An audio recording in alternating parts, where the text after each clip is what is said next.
I remember that evening with the sort of clarity that clings to the edges of certain memories, the ones formed not by drama, but by a quiet dissonance. Oxford had begun to slip into its early autumn stillness, the air settling into that faint chill that reminds you summer was never meant to stay. I walked without direction across the quad of St. Radegunds, listening to the leaves brushing against the cobblestones, letting the familiar melancholy loosen itself across my thoughts.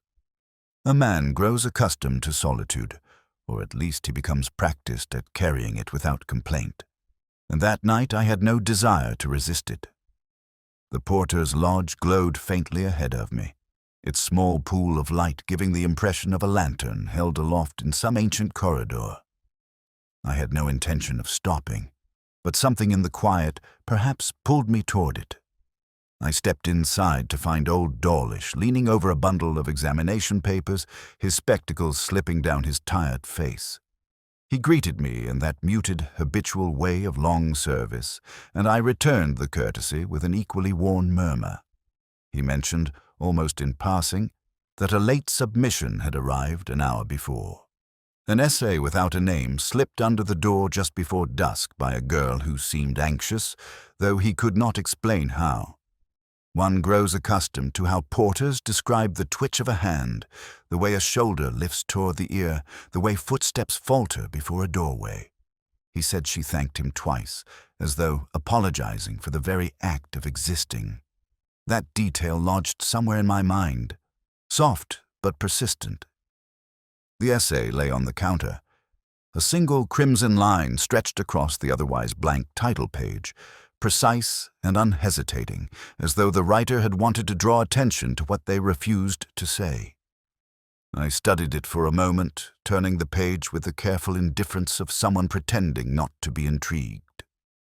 The opening paragraph discussed classical tragedy with a confidence unusual for most undergraduates. Something in its cadence felt borrowed.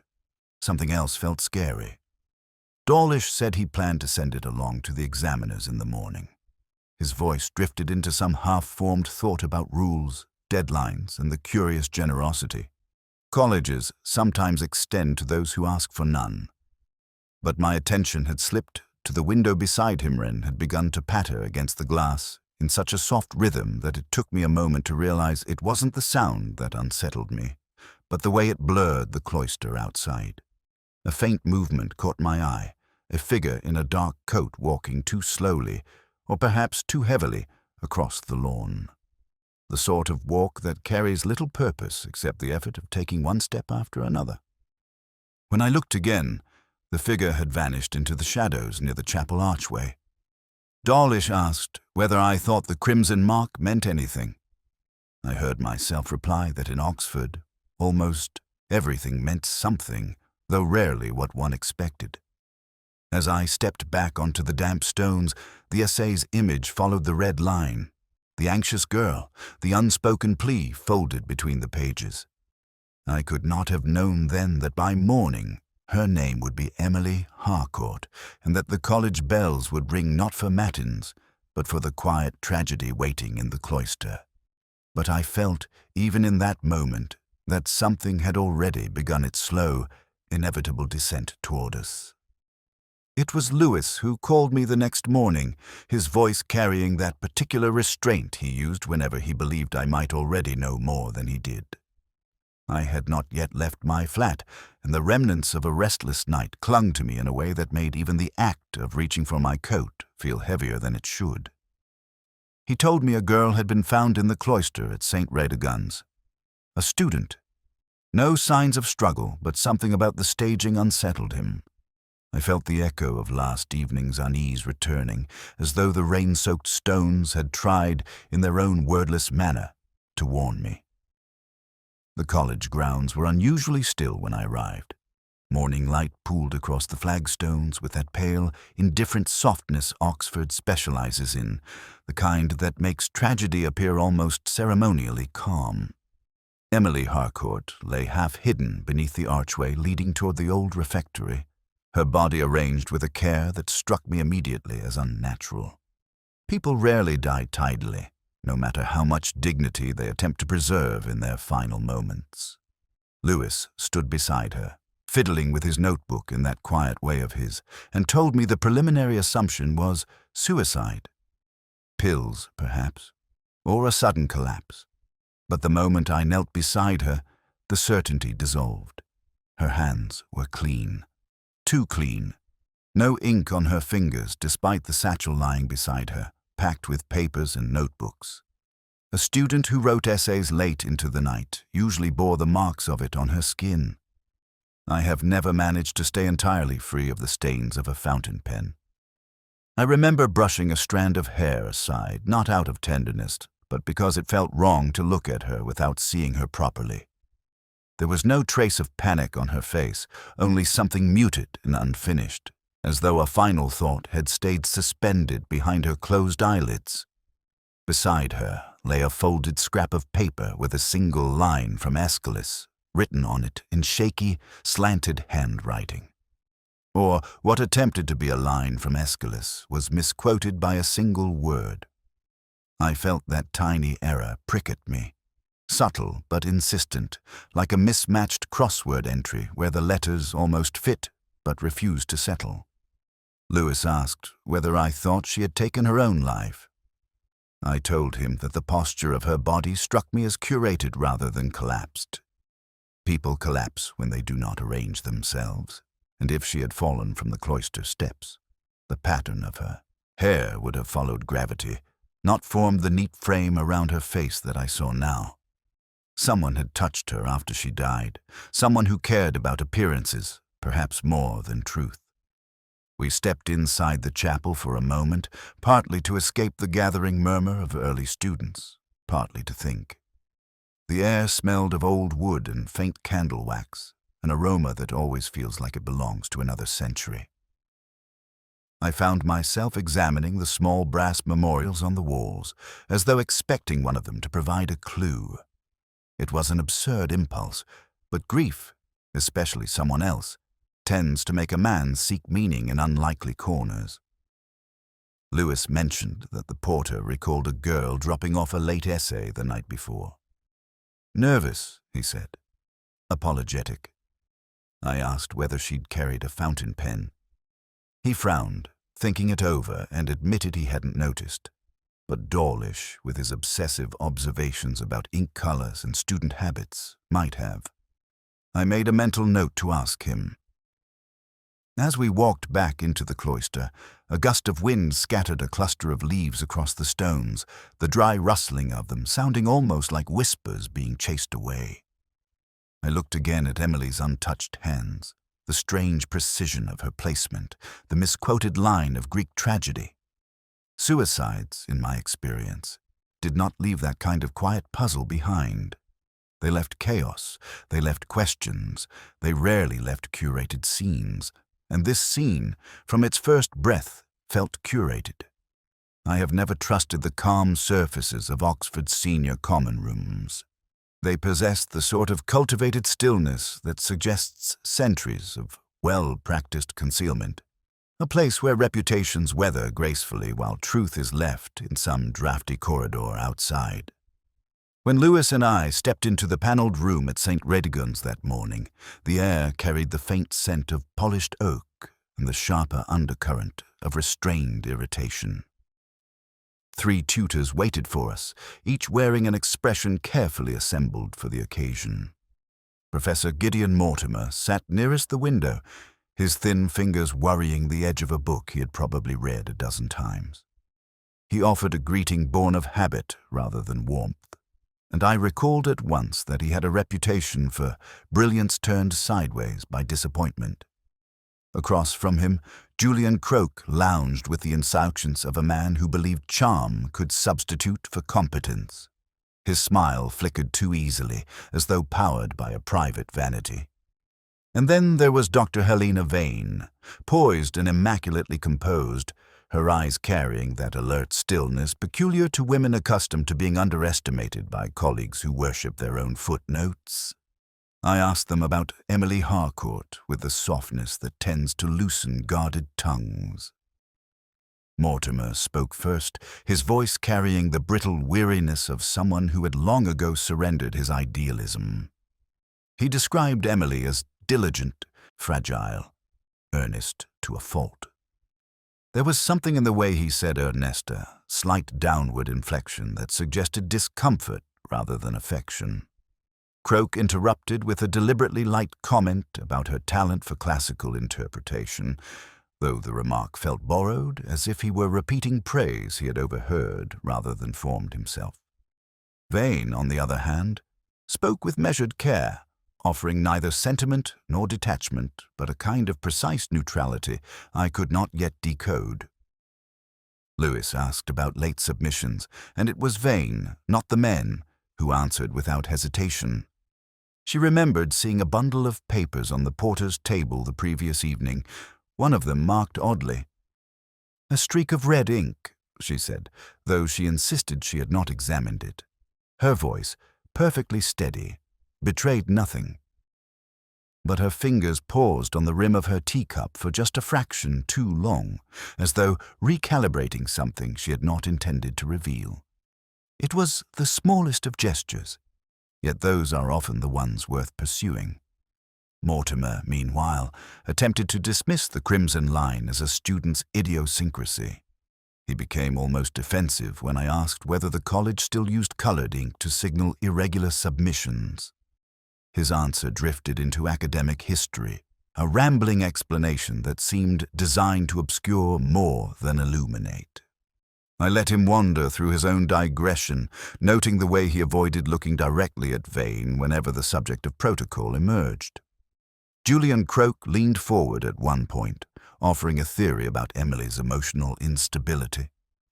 His voice carried that insufferable sympathy certain men employ when speaking of women they cannot quite understand. It bothered me more than it should have. Perhaps because his phrasing faltered ever so slightly when he claimed he had barely known her, a hesitation that made me suspect the opposite. The conversation dissolved into polite exhaustion soon after. As Lewis and I stepped back into the corridor, I found myself thinking of the misquoted line from Aeschylus. The tutors had each reacted to it with a speed that felt rehearsed, or perhaps merely significant. Oxford's greatest talent is not scholarship, but hiding what it does not wish to confront. And I had begun to suspect that all three of them, Mortimer with his bitterness, Croak with his vanity, Vane with her controlled precision, were hiding something. Not the same thing, perhaps, but something. The essay lay before me on my desk that night, illuminated by the thin, uncertain glow of a lamp that had outlived most of its usefulness. I had returned to my flat with the intention of pouring a measure of whiskey and letting the quiet settle around me, but the crimson line on the title page refused to leave my thoughts. It drew the eye with the insistence of something both deliberate and restrained, too bold to be careless, too thin to be purely decorative. I found myself staring at it, as though it might shift under scrutiny. I read the essay again from the beginning. Its argument wandered through the tragedies with the confidence of someone who knew the texts by heart, but was attempting to conceal that familiarity beneath a veneer of modest phrasing. A student with that level of control rarely needed to hide their name. And yet, the absence of one felt heavier than any signature might have been. It was the kind of silence that suggested intent rather than oversight. There was a moment, halfway down the second page, when I noticed a curious thing. The writer quoted a line from Euripides with startling precision, far too precise, in fact. Most undergraduates misquote through enthusiasm or haste, but this quotation was perfect, almost pedantically so, as if the writer were determined to demonstrate mastery at a point in the essay where it served no argumentative purpose. It made me wonder whether perfection was a kind of signal or a challenge. The crimson line itself drew my attention back again. I traced it lightly with my finger, almost expecting a change in texture, but the paper remained smooth. The ink, however, was unmistakably a fountain pen. That much I knew from years of struggling with my own temperamental collection. The shade was slightly darker than the red pens typically used by examiners, closer to a deep wine than a bright marking tool. Someone who took pride in their writing instruments had drawn it. Lewis would have said I was overthinking it, and perhaps he would have been right. But there are certain details that speak softly and persistently, like a half-remembered tune that insists upon being placed. I'd encountered crimson lines before, once in a case involving forged scripts, once in a correspondence feud between two scholars who despised each other's footnotes. In both instances, the red line was not a flourish, but a warning. I leaned back in my chair and allowed the quiet to settle. Outside, the streetlights bled their pale reflections across the pavement, and the occasional car disturbed the stillness with a low, passing hum. I found myself thinking of Emily Harcourt again, her hands unmarked by ink, her posture too carefully arranged, her life folding inward with a kind of muted resignation. Had she drawn the line, or had someone else marked her words as a form of claim or threat? As I closed the essay, a small detail I had overlooked earlier flickered into focus. On the final page, beneath a paragraph about catharsis, the ink faltered for a fraction of a second, as though the writer's hand hesitated. A moment of doubt, or fear. It was nothing conclusive, of course. But it was enough. In Oxford, hesitation often reveals more than confession. Emily Harcourt's room was one of those cramped undergraduate spaces that seemed held together by paper alone. The corridor leading to it groaned beneath our steps, the floorboards uttering their small protests as if disapproving of intrusion. Lewis walked a little ahead of me, his shoulders hunched in that quiet, dutiful way of his, while I found myself noticing the faint scent of dust and old varnish rising from the wood. There is something about Oxford corridors that lingers in the breath like a half-forgotten confession. Her door had been sealed with a strip of tape earlier that morning. Lewis peeled it back gently, and we stepped inside. What struck me first was not the disarray, but the density. Books were stacked along every available surface, spines cracked, margins inked, pages folded with that absent-minded reverence only the very studious adopt. Classical tragedies, philosophical treatises, a battered volume of Hardy's poems, several Greek lexicons, and a scattering of journals filled the narrow desk. It felt less like a room and more like a mind struggling to hold itself together. A small lamp with a crooked shade cast a weak pool of light onto the desk. Emily must have read late into the night. The imprint of her concentration still lingered in the air, that faint mixture of ink, paper, and something like exhaustion. I touched one of the open books Aeschylus again, the same tragedy referenced in her anonymous essay, and let my finger rest on a marginal note she had made. A single word. Doubt. The handwriting was steady, but the pressure on the pen had been heavier than necessary. Lewis moved quietly around the room, lifting a notebook, examining it, then setting it down with care. He murmured something about the number of drafts she had written, pointing out a pile of essays with crossed-out paragraphs and rearranged sentences. But what caught my attention was not the draft. It was a crossword puzzle clipped to the corner of her notice board. Half completed, smudged by the brush of a hurried thumb. One clue remained untouched. Mask worn by the truth at dusk. 7 letters. I felt a slight prickle of recognition, though I could not place it. A metaphor disguised as a definition. Her narrow bed was neatly made, though the pillow bore a faint impression, as if she had rested her head only briefly. A cardigan lay folded at the foot of the bed with almost painful tidiness. I hesitated before touching it. There is something unsettling about handling the clothing of the newly dead, an intimacy that feels undeserved. On her windowsill sat a sealed envelope with her name written not in her handwriting but in an elegant, slanted script. I noticed the flourish on the final letter of her surname, the sort of flourish that belonged to someone accustomed to signatures. The envelope was empty. Whatever message it had contained had been removed. Lewis looked at me questioningly, and I told him quietly that sometimes it was the absence of a letter that mattered more than its content. A faint ring of dust marked the edge of her bookshelf where a book had recently been removed. The space was small, thin, hardbound, likely an older volume. I asked Lewis to note it, but not to mention it to the tutors until we knew more. A missing book in Oxford is seldom an accident, especially when the rest of the room suggested a girl who clung tightly to order. On her desk lay a fountain pen with a dried bead of dark red ink at its tip. I examined it closely. The color was slightly richer, deeper than the crimson line on the essay. But the pen itself felt too fine, too expensive for a student living in such humble circumstances. I wondered whether it had been a gift or a loan, or a relic of someone else's hand entirely. As we left the room, I switched off the lamp. The soft click echoed faintly through the corridor, a sound that felt almost like a closing thought. Yet as we stepped back toward the stairwell, I could not shake the sensation that Emily Harcourt had been on the verge of discovering something. She had no safe place to keep something heavy enough to press her into late-night study, fearful marginalia, and unfinished crosswords. A room overflowing with books can be a refuge. It can also be a warning.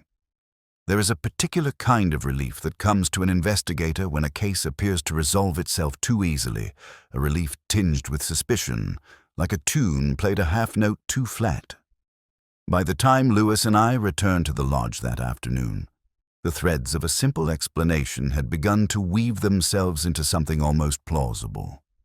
Lydia Rourke, one of Emily's contemporaries, had been mentioned by two tutors with a hesitance they tried and failed to disguise. A gifted student with uneven marks, a tendency to withdraw under pressure, and a recent warning from the college about academic integrity. It all fits together in the kind of pattern administrations quietly prefer. Lewis showed me a note found in Lydia's pigeonhole earlier that day. The handwriting, hurried and leaning sharply forward, urged her not to speak to anyone. No signature, no context.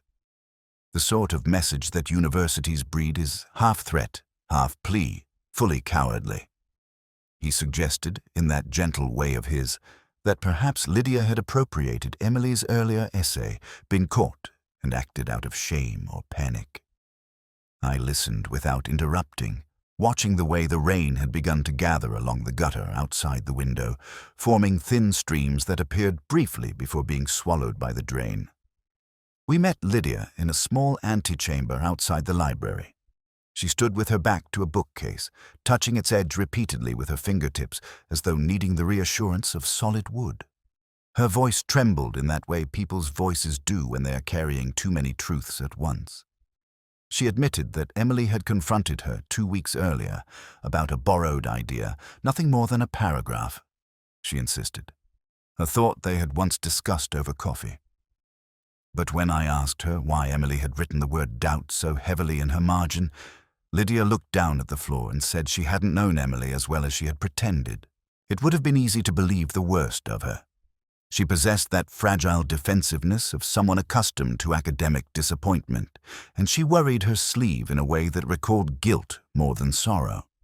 Yet something in her gestures felt too raw to be malicious. When she said that Emily had seemed frightened in recent days, glancing over her shoulder, closing her books abruptly whenever someone entered the library, I felt the case shift, as though the foundation of our assumptions had quietly given way beneath us. Lewis leaned toward me later, whispering that Lydia must have taken the essay, panicked when Emily confronted her, and staged the scene. I heard the logic, but the melody of it refused to resolve in my mind. Her hands, during our conversation, had trembled with an uncertainty that did not match the calculated precision of Emily's death. People who stage suicides seldom weep before their sentences are complete. Still, the straightforwardness of the theory tempted me. A simple motive, a single culprit, a red line marking a stolen work. Lewis mentioned the word closure with that hopeful earnestness that always unsettled me. I nodded, though something in the nod felt false, even to myself. As we left the library, a gust of wind pushed the door inward with a hollow thud. The sound reverberated through the corridor, dislodging a loose notice from the pinboard. It fluttered to the ground between us, an advertisement for an academic seminar dated a week earlier. At the bottom, written in the same elegant script I had seen on the empty envelope in Emily's room, was a name. Not Lydia's. A coincidence, perhaps. Or perhaps the first glimmer of a truth we had not yet earned. False solutions have a way of arriving dressed as relief. And this one, even in its neatness, tasted wrong in the mind. I had intended that evening to grant myself the small mercy of solitude. A quiet dinner at a modest restaurant off Holywell Street, the kind of place where the waiters move softly and the clink of cutlery arrives like an afterthought. I chose a corner table beneath a flickering wall sconce, its light wavering as though it shared my uncertainty. The day had left me heavier than I wished to admit. Even the menu seemed to require more decisiveness than I possessed. The wine arrived before the food, and for a brief moment I allowed the glass to rest between my fingers, letting the coolness of it quiet the persistent hum of the case in my mind. Emily Harcourt, the crimson line, Lydia's trembling denial, all of it drifted through my thoughts with the slow, relentless rhythm of water finding its own level. I found myself thinking of the crossword clue pinned above Emily's desk. Mask worn by the truth at dusk. 7 letters. There was something about Duskett's quiet ambivalence that felt disturbingly apt. My meal had barely touched the table when my phone vibrated against the wood with a muted insistence. Lewis. His voice, apologetic and threaded with urgency, cut through the fragile stillness of the restaurant. He told me the lab had finished a preliminary analysis of the ink from the essay's crimson line. It wasn't the standard examiner's red. It wasn't even student grade. It was a rare fountain ink burgundy numbered 12 from a brand so niche only the most particular academics bothered with it. I felt a heaviness settle into my chest, not disappointment exactly, but the recognition that the case was slipping away from the easy narrative Lewis had hoped for. He said one more thing, almost as an afterthought. Croak had submitted a departmental memorandum last month, written in that same ink. Lewis mentioned it casually, but the casualness was precisely what made my attention sharpen. I asked whether he was sure. He said yes. He had seen the document himself. I stared at my untouched plate as though it might offer commentary on human fallibility. I left the restaurant, half apologizing to the waiter, though I doubt my words made much sense. Outside, the pavement glistened from an earlier rain, and the street lamps cast slender reflections that wavered with each passing gust. Oxford at night carries a sort of mournful clarity. It reveals things daylight prefers to soften. As I walked, I recalled the way Croak's smile had flickered when Emily's name was mentioned, the way his fingers had idly traced the spine of a book during our conversation, as though searching for an excuse to withdraw from scrutiny. Yet suspicion alone is a fragile thing. I reminded myself of that as I crossed the bridge toward the college. Accusations built on ink and mannerisms had the brittle strength of old parchment. Still, something had shifted. The false solution of Lydia's guilt had unraveled, leaving behind a faint, unsettling void. A student hurried past me, their footsteps quick against the stone, carrying the faint scent of wet wool and library dust. The movement drew my mind back to Emily, to the missing book on her shelf, to the empty envelope with its elegant handwriting, a chain linking itself quietly, link by link, though the shape it formed remained uncertain. By the time I reached the college gates, the wine had cooled in my veins, replaced by a sharper awareness I had not invited. I knew, with that quiet, reluctant certainty that comes late in a case, that the death I was trying to understand had roots deeper than rivalry or shame. And somewhere, in the shadows of St. Radegun's, someone else understood that too. The archives of St. Radegun's possess a particular kind of silence, the layered kind built over decades of stored paper and forgotten confidences. When Lewis and I descended the narrow stone steps the next morning, the air changed around us, settling into a stillness that felt almost accusatory. Dust hung motionless in thin shafts of light, and the faint smell of aging bindings clung to the walls as though reluctant to let anything new intrude. The archivist, a somber man with spectacles that magnified his eyes to an unhelpful degree, guided us toward a long oak table already laid with several boxes. I remember thinking, as he retreated into the dim recesses of the room, that archives are often far more honest than the people who donate to them. Paper remembers even when its writers prefer to forget. We were looking for any record official or otherwise connecting the tutors to Emily. What we found first seemed irrelevant attendance sheets, minutes from departmental meetings, and a collection of college newsletters that appeared to have been written with more enthusiasm than substance. Lewis flipped through them with polite diligence, but I felt the tug of something more elusive. A small discrepancy, a faint misalignment, the same feeling I used to get when a crossword answer was technically correct but emotionally wrong. In the third box, beneath a brittle notebook filled with lecture notes from the 1980s, I found a manila envelope containing several old photographs. They were monochrome prints, yellowed at the edges, each one capturing fragments of academic life seminars, group portraits, and a few candid moments in the quad. I sifted through them slowly, letting the images settle into my mind with that peculiar ache of seeing a time you never lived yet somehow recognized. Then I found it. A photograph of 3 younger scholars standing in front of the chapel door. Helena Vane, Gideon Mortimer, and a 4th figure I did not immediately recognize. Vane stood with her arms folded, her expression unreadable even then. Mortimer looked oddly hopeful. The 4th man, positioned slightly apart from them, wore a faint half-smile that struck me as both confident and evasive.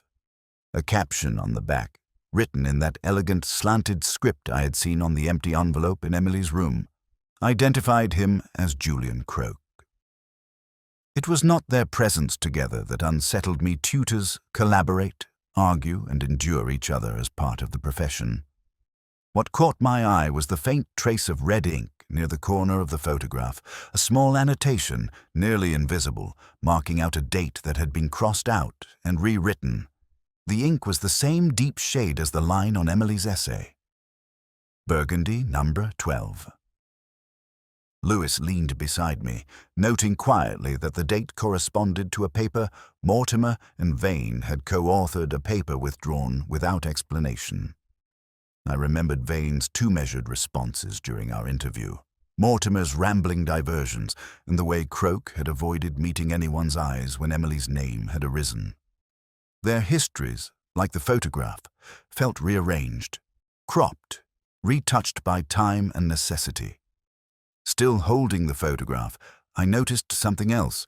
Emily's missing book, the thin, older volume absent from her shelf, appeared in Vane's hands. Not conspicuously, not as a focal point, but there it was. A classical text with a distinctive spine, unmistakably the same edition. A quiet possession taken before anyone thought to ask who owned it. Lewis suggested we show the photograph to the tutors. I told him not yet. Evidence shown too early becomes ammunition for the wrong people. Instead, I slid the print gently back into the envelope, feeling its weight as though it carried more than paper. As we prepared to leave, I paused at the threshold, listening to the silence. It had taken on a different quality now, not merely still, but expectant. The archives, so often a graveyard for forgotten truths, had offered us a fragment of a story hidden between collegial smiles and academic pretense. A photograph is a peculiar witness. It captures everything and explains nothing. And this one, more than any document or testimony so far, suggested that Emily Harcourt had stepped into the path of a history none of them wished to revisit. I have always distrusted conclusions that arrive too tidily.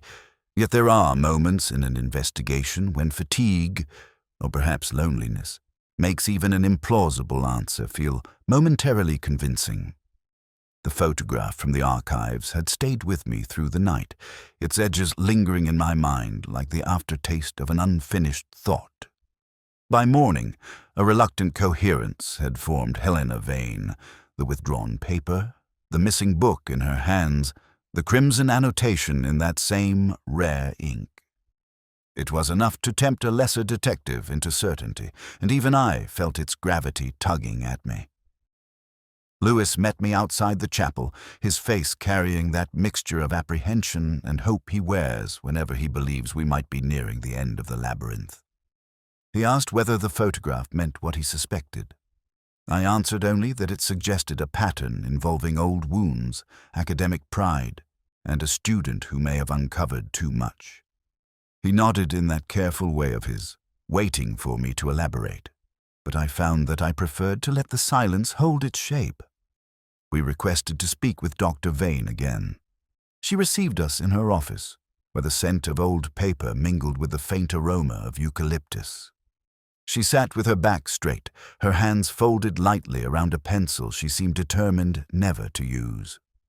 When I showed her the photograph, her eyes flickered not with guilt, but with something more fragile.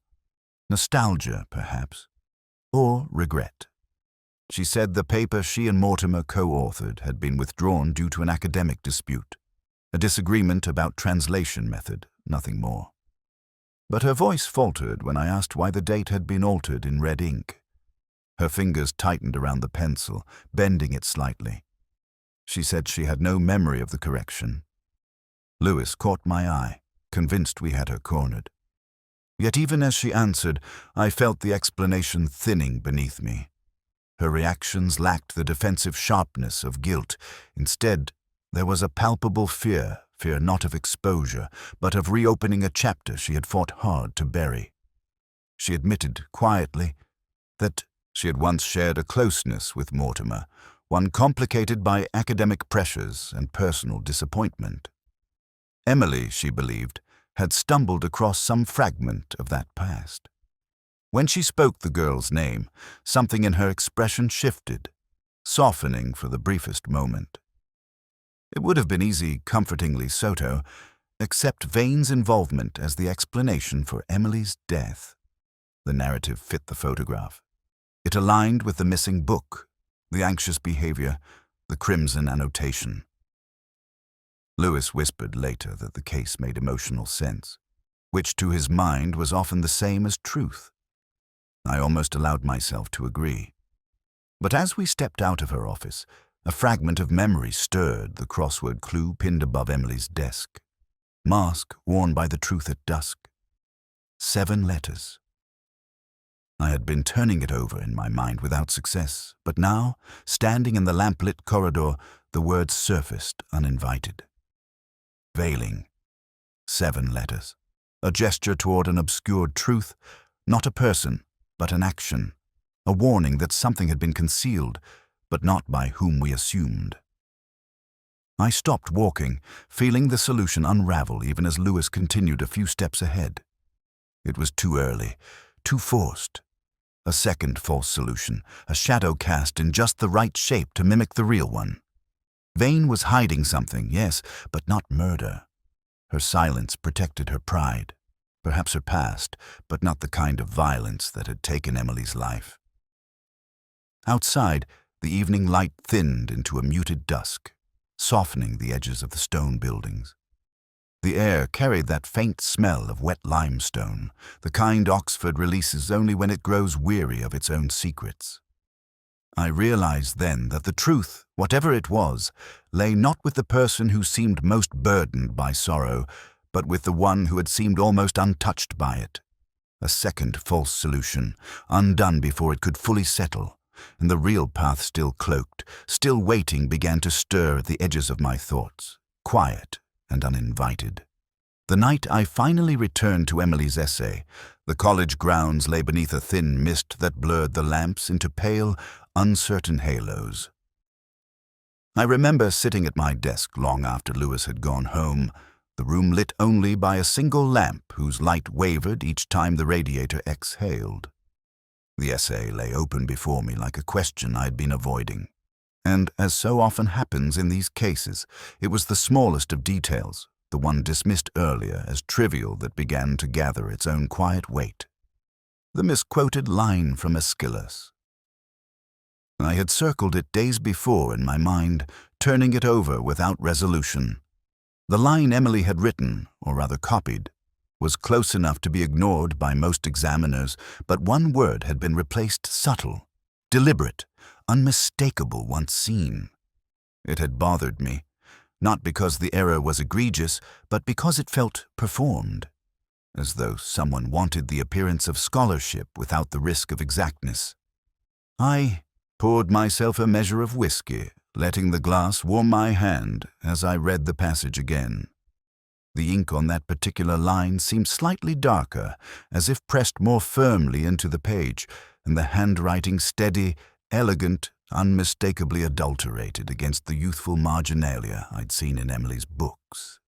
It reminded me of something else I'd seen recently. A flourish on a memo, a certain slant, burgundy number 12, Julian Croak. The thought entered quietly, like a footstep on soft carpet. I resisted it at first and learned to distrust solutions that seemed to arise in the late hours of a long day. But the idea did not present itself with the seductive neatness of earlier false conclusions. Instead, it felt reluctant, even wounded, as though it had been waiting patiently for me to stop looking elsewhere. I leaned back and closed my eyes, recalling Croak's manner during our earlier conversation. The practiced charm, the faint impatience, the way he had commented on the essay's structure before he had even been shown the content. At the time, I had taken it for vanity.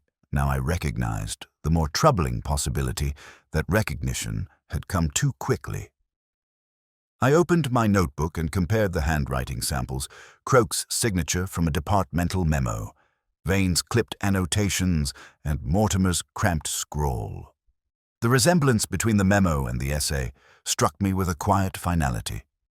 Same pressure, same slant, same faint curl at the end of certain letters, the kind that speaks of a man accustomed to performing intellect rather than inhabiting it. But even that was not the true turning point. It was the misquoted line. The word substituted by the writer was not random. It belonged to a translation used in an outdated textbook, the same edition I had seen on Croak's office shelf. Dog-eared, unremarked upon, but evidently familiar.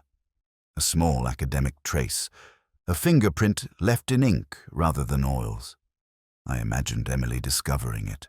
A girl already trembling at the edges of confidence, stumbling upon a tutor's quiet theft, a borrowed brilliance wrapped in authority. Perhaps she did not confront him directly. Perhaps she only hinted she knew. For someone like Croak, whose reputation rested on the illusion of effortless erudition, that might have been enough. The whiskey in my glass had turned cold. I set it down without drinking and allowed the silence of the room to widen around me. Oxford at night can feel like a cathedral of unspoken truths, each one waiting to reassert itself when the day's distractions fade. I thought then of Emily's crossword clue mask, worn by the truth at dusk, and realized how fitting it had been. False explanations had drifted across the case like veils, each one concealing the outline of the real shape beneath. I gathered the pages of the essay carefully, not out of reverence but out of recognition. The red line, the misquoted passage, the hesitant final page, they formed a message written in the language of the fearful. And in that moment, with the mist thickening outside my window and the distant clock chiming the hour, I understood with a clarity I had not possessed before the truth had been altered, not to mislead Emily, but to warn her, or to silence her. Either way, the misquote was no longer a puzzle. It was a confession. Dawn has a peculiar way of softening Oxford, as though the city itself wishes to apologize for all it demanded the night before. When I walked through the cloister that morning, the light fell in thin, hesitant bands across the stone, illuminating the arch under which Emily Harcourt had taken her final breath. Or rather, where her breath had been taken from her. The cold made the air feel sharper than usual, each inhalation edged with a faint sting. I found Croak waiting near the far end of the passage, his posture too still for innocence, too composed for fear. I approached him without hurry. The quiet echoed between us in long, narrow stretches, broken only by the soft cooing of a pigeon perched above the archway.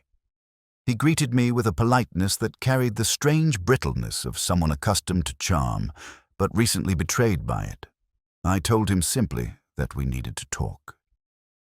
He nodded, as if he had been expecting those words for longer than he cared to admit. We walked a short distance together, our steps absorbed by centuries of weathered stone. He spoke first, though his voice reached me more like a memory than a present sound. He said he had admired Emily's mind, envied it even.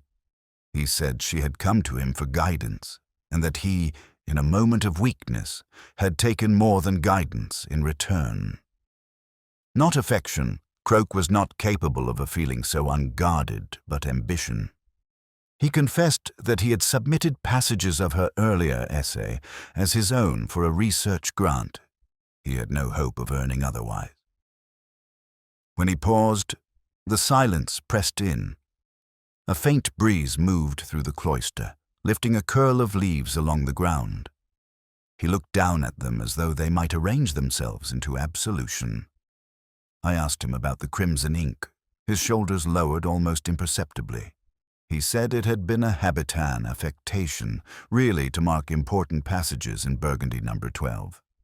He admitted he had used the same ink to revise Emily's anonymous essay, hoping to disguise his hand while guiding her argument towards something he might later repurpose. The misquoted line, he claimed, had been an accident.